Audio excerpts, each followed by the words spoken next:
Aqui nós paramos no capítulo, na seção 3 do capítulo 1º, né? A gente está na introdução à lógica e a parte histórica dele é a introdução à lógica. Isso aqui está faltando aí várias aulas, assim, tudo que veio, as duas, né? Que veio, a Elzira também, né? Mas tudo bem. Então, ele fez uma introdução à parte histórica, ele falou um pouco de Platão, Aristóteles, depois Santo Tomás, ele falou um pouco sobre os problemas, exemplos universais, e agora ele vai falar um pouquinho sobre a lógica em si, sobre a ciência lógica como uma ciência, né? Uma disciplina especial para um problema especial. E acho que são 2 páginas, é bem interessante isso aqui, vai ser bastante bom assim. Cada ciência especial se constitui como resposta a um problema especificamente distinto dos demais. Ainda que em torno à questão do conhecimento são muitos os problemas distintos que se podem colocar, há 2 fundamentais que temos visto perfilar-se no nosso panorama histórico. O primeiro, pelo lado das realidades conhecidas, e o segundo, pelo lado de nossa maneira de conhecer. O problema ontológico. O problema fundamental que nos coloca as coisas ao considerá-las à luz de nossa inteligência, problema que podemos chamar ontológico, porque é um problema intrínseco ao ser mesmo das coisas, ontos, ente, é o ens, entes é o participo presente do verbo em reside na patente multiplicidade das existências e a não menos evidente unidade das essências. Isso é interessante. Então aqui ele faz uma distinção, né? Você lembra que tem a essência, a cuididade, que é o que é o ser, o que é a pessoa assim. E essa cuididade, ela se manifesta assim, na criação, né? Se manifesta de uma maneira múltipla, né? Que são as existências. É imediatamente evidente que a multitude de aspectos que nos revelam os sentidos são realidades acidentais de algo que substá, né? Um sujeito substrato ou substância que é o que propriamente e essencialmente existe com tais aspectos ou propriedades acidentais. E vemos também que as substâncias são múltiplas e singulares, numericamente distintas umas das de outras em sua irrepetível individualidade. Mas entendemos com igual evidência que as múltiplas substâncias têm aspectos essenciais comuns, que, mais que comuns, à luz da inteligência se revelam como algo único.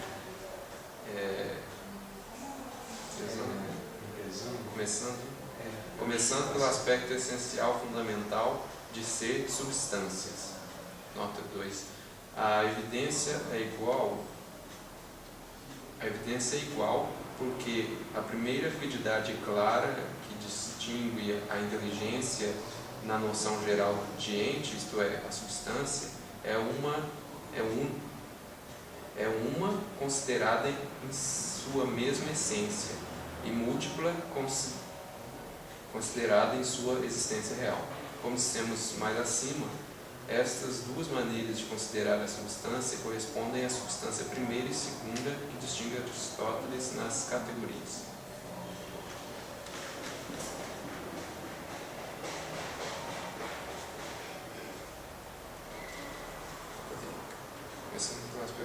É mais, mas? Essa é uma expressão a mais, de mais a mais, né? Vemos que muitas substâncias têm todos os seus aspectos essenciais, todos os seus aspectos essenciais comuns, distinguindo-se essencialmente só porque uma é esta substância que existe sob seus acidentes concretos e outra é aquela outra que existe sob outras propriedades e circunstâncias. Que é aquele uno, a essência que constitui o ser das coisas, que explica suas propriedades, que rege as atividades não só do indivíduo, mas também da multitude que participa dela, e que é aquele múltiplo, a existência tão distinta para cada coisa concreta, que uma pode adquiri-la e perdê-la sem que isto afete a existência concreta das outras coisas da mesma espécie? Já interpretei aqui. Você já tem. O Alan que está falando, aí o Nogueira fala que a gente deve usar não só a filosofia tomista, mas até os termos que São Tomás usou. Porque assim, a gente nunca vai conseguir compreender a cabeça dele. Então a gente tem que ver que dá O grande problema do neotomismo, cada um precisa interpretar, colocar a interpretação ali, cada um chupa lá. Da mesma essência. E hoje vai dizer. Eles começaram assim, Blondel, aqueles modernistas. Então aquilo ainda está perguntando o que é a essência e o que é... Eu acho que assim, vai acabar a suma teológica do que é a essência, o que é... Mas como introdução, eu acho que tá bom. Não, a gente pegar... não. Isso é só um método de Deus. Exatamente. Perguntando a mesma coisa toda hora. Para poder fixar. Para poder fixar. O problema lógico. Primeiro, o princípio metodológico fundamental. O problema ontológico se apresenta de difícil resolução, como demonstra a história das respostas diversas e contraditórias que os filósofos lhe hão dado. Mas devemos sacar também outra lição, tirar outra lição, confirmada pelo mesmo magistério da Igreja: a confiança na aptidão da razão para chegar à verdade. A confiança na razão nos leva a pôr o que poderíamos chamar o princípio e fundamento do método para pensar. Há que ir do claro ao escuro. Devemos considerar aquelas coisas que a inteligência nos revela claramente, de certa maneira, a do o que será que é isso? Posse, né? Dono, se tornar dono. Tomando posse de certa maneira delas. Para que nos sirvam logo de lanterna. Será? Ao adentrarmos as zonas mais escuras. Lanterna ao adentrarmos nas zonas mais escuras da realidade. Repetimos que este é o princípio fundamental. O problema ontológico considera a zona de obscuridade que nos apresenta a realidade das coisas. Mas as coisas nos oferecem também uma zona de luz, e por esta devemos começar. O que a inteligência percebe com clara evidência da realidade das coisas tem, como vimos, dois aspectos. Por uma parte, é evidente a existência individual das coisas, percebida claramente quando a inteligência se volve aos sentidos. Quem, como Kant, nega a evidência da existência extramental das coisas, se encerra na loucura do idealismo. Idealismo é coisa de maluco mesmo, né? Porque eles acham que não existe nada aqui do lado de fora, assim, tudo está dentro da cabeça. Por outra parte, é igualmente evidente que as coisas têm aspectos essenciais comuns, mais ou menos gerais, percebidos claramente pela própria luz da inteligência. Quem, como Ockham, nega a evidência de que as coisas se dão na realidade das coisas, que as essências se dão na realidade das coisas, renuncia ao bem do intelecto e se corta o caminho à verdade. Qual que é a ideia de Ockham? Ockham era um analista, né? Falar que só existe um nome. Ele era monge, né? Se não me engano, era agostiniano. No ensino a gente tem uma coisa que chama navalha de Ockham. A navalha de Ockham tem até em latim, não vou lembrar agora não. Ele fala que ele não é para multiplicar as essências. Aí um dos princípios que a gente aprende em medicina é ser nunca usar a navalha de oca, porque a navalha de oca ela sempre usa o erro. Aí, vou dar um exemplo. Por exemplo, se chega o paciente assim, com vários sintomas, qual que é mais fácil, qual que é mais provável o paciente ter? 2 doenças comuns ou uma doença rara que explique todos os sintomas do paciente? O que é mais provável deles? Acho que 2 comuns. Exatamente. Mas só que se a gente for usar a navalha de oca e não multiplicar as essências, ele vai usar a doença rara que explicaria todos os sintomas. Aí eu lembro que o livro discutia isso e falava assim, quando você escutar barulho de coisas, você não vai pensar em zebra, que tá as zebras correndo ali fora. O que você vai pensar? Cavalo. Então é o mais provável. É o princípio que eu usava em medicina, você evitar a navalha de oca. Você vê que até em medicina o negócio é explicado. Eu vi uma palestra. Na prática é assim, né? Mas na filosofia tem um certo sentido o que Ockham fala, né? De não multiplicar as essências, né? Para ir pelo mais simples, no sentido do simples é o que não é complexo, né? Mas nem sempre a coisa real não é. Às vezes a coisa real é bastante complexa. Assim. Não invadiu? Hoje em dia a situação está complicada. Você fala. Esse negócio está falando de Kant, esse negócio do cara que está criando. Mas eles acham que é isso. Hoje nós estamos nessa situação. Eu vi o padre Paulo Ricardo outro dia falando um negócio que eu achei fantástico. Ele falou assim, o filósofo alemão isso é muito tocado.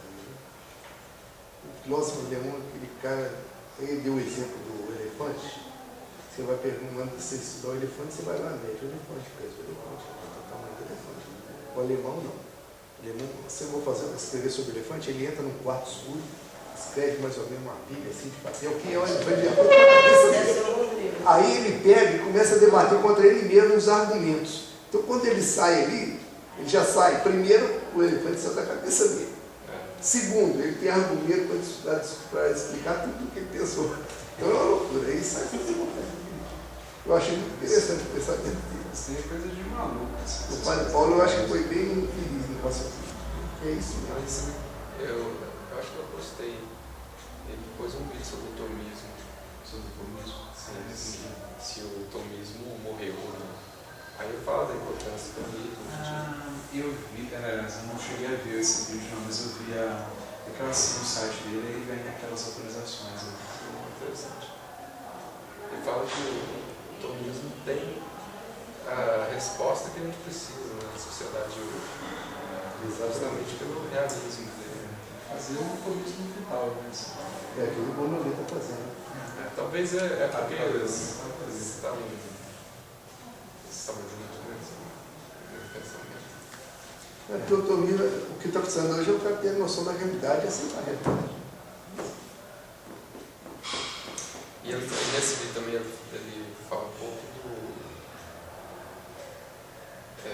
eu acho que alguém deve ter feito esse tipo de sugestão para ele, falando que foi um problema pós-conciliar. Tudo bem, pode ter sido... No tempo pode ter sido, mas eu acho que não, acho que já vi antes. Não, mas aí ele toma um pouco disso para mostrar que o concílio mostrou lá todos os documentos que falam, parece que 5 documentos do concílio falam do tomismo, assim, para pegar o tomismo mesmo. E realmente fala, né, a educação dos padres, dos seminaristas, né? Aquele documento da educação dos padres, o Totius, ele não é ruim não, ele é bom. Saindo um pouco do assunto. Ele é o Tietos que parece que fez ele tudo, assim, né? Mandou, fez o... Vocês viram o cara que está aquele jornalista que eu vi lá no Rio da Pressa? O Roberto Matei. Eu vi, eu recebi um e-mail com um convite. 4 horas da tarde. Falando isso também, postaram num grupo lá, esse livro dele. Vem? Não baixei ainda não. Conselho Vaticano II, um discurso da paz, Vou baixar. a ser feito, né? Eu comprei, mas eu comecei a ler. Segundo. Um problema sem dificuldade. Engraçado.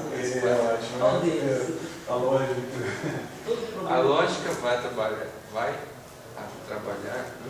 vai trabalhar sobre as ideias primeiras e claras, ordenando sua atividade na luz da evidência, para estar preparada quando necessite marchar logo às zonas de obscuridade. Como as crianças, se exercitará no combate sem inimigos verdadeiros, aprendendo os movimentos que logo se servirão na luta de verdade. O problema, pois, que se coloca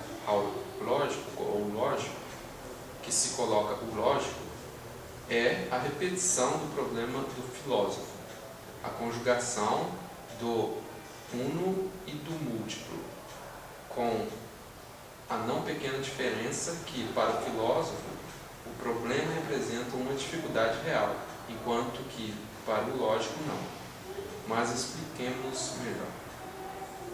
O lógico, em lugar de considerar as coisas em si mesmas, como faz o filósofo, considera as ideias ou concepções primeiras que temos das coisas. Dali que sua consideração não seja direta, como a do filósofo, mas reflexa, como uma referência indireta à realidade. A consideração direta do filósofo implica uma intenção intelectual primeira sobre a realidade, enquanto que a consideração reflexa do lógico implica uma intenção intelectual segunda, que toma como matéria as intenções primeiras evidentes que assinalamos no ponto anterior. Quer dizer que ele está falando o seguinte, que o lógico, na verdade, ele vai usar o raciocínio, né, o aparato assim, da razão, não para o objeto em si, ele não vai considerar nem tanto o ser, vai considerar apenas o raciocínio. Apenas o raciocínio. Então ele vai ser quase como uma roupagem, um método, assim, né, uma coisa nesse sentido, uma arte de raciocínio.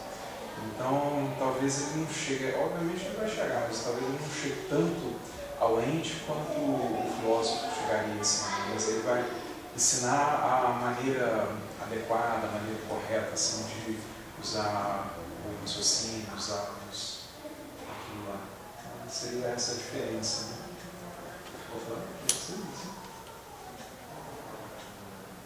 Sobre essas intenções primeiras, recoloca o problema do filósofo entre a unidade das essências ou quantidades abstraídas pelo intelecto e a multiplicidade dos indivíduos que o intelecto conhece na medida em que se envolve aos sentidos. É o famoso problema dos universais. Como a unidade da essência se dá na multiplicidade das existências. Mas, como estamos assinalando, o problema dos universais é um problema real para o filósofo, porque não é para nada evidente que são esse sentido aí. Porque não é para nada evidente que são as essências nas coisas, mas não é um problema real para o lógico, porque é da maior evidência que as essências ou quantidades abstraídas pelo intelecto se dão nos indivíduos percebidos pelos sentidos. O lógico, então, coloca a universalidade das essências ou quantidades concebidas respeito aos indivíduos percebidos por conversão aos sentidos, mas não para duvidar da verdade desta relação de pertença, que é evidente, mas para jogar com ela e considerar seus modos e suas conexões. É aquilo que a gente falou, né? Não vai julgar se é verdadeiro, se não é. Porque eu poderia falar assim, esse copo é azul. Isso é lógico, é uma coisa, assim, um raciocínio correto. Só não corresponde à realidade. Só não corresponde à realidade. Mas o raciocínio é lógico. O copo pode ser azul. Poderia ser azul, poderia ser verde, poderia ser de N cores, assim. Rosa. Você pensar que o branco é a mistura de todas as cores, você fala aí, você está falando.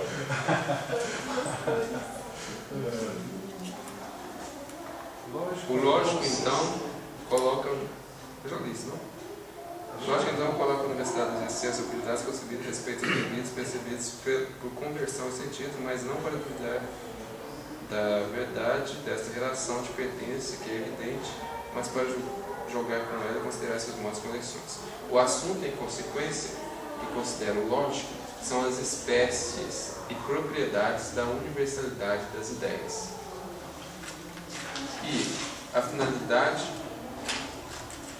desta consideração na ordem da razão, Ordem lógica. e ordem lógica, esse U que sempre confunde, isso eu acho que é I. É um Y, seria um Y. E ordem lógica é exercitar o intelecto para enfrentar logo com o método a consideração do problema da universalidade na ordem real.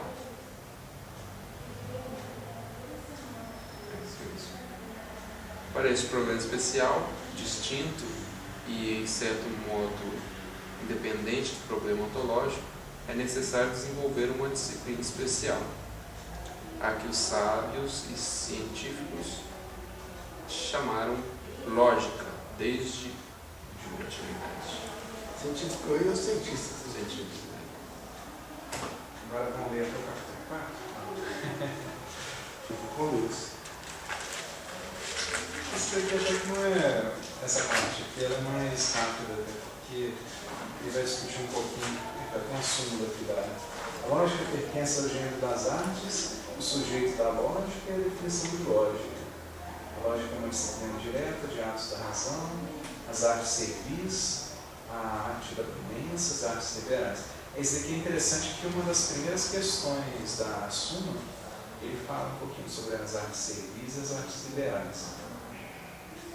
E sujeito da lógica, ciência, sujeito da lógica são operações do intelecto, as operações do intelecto não são sujeitos, são matéria da lógica, os elementos artificiais lógicos, os elementos lógicos são razão.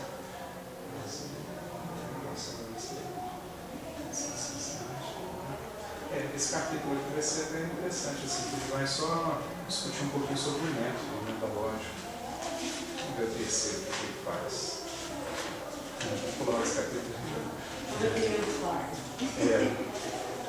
Aqui ele discute também os autores, ó, o Eduardo Dumont, o José Brecht, o Jolivet.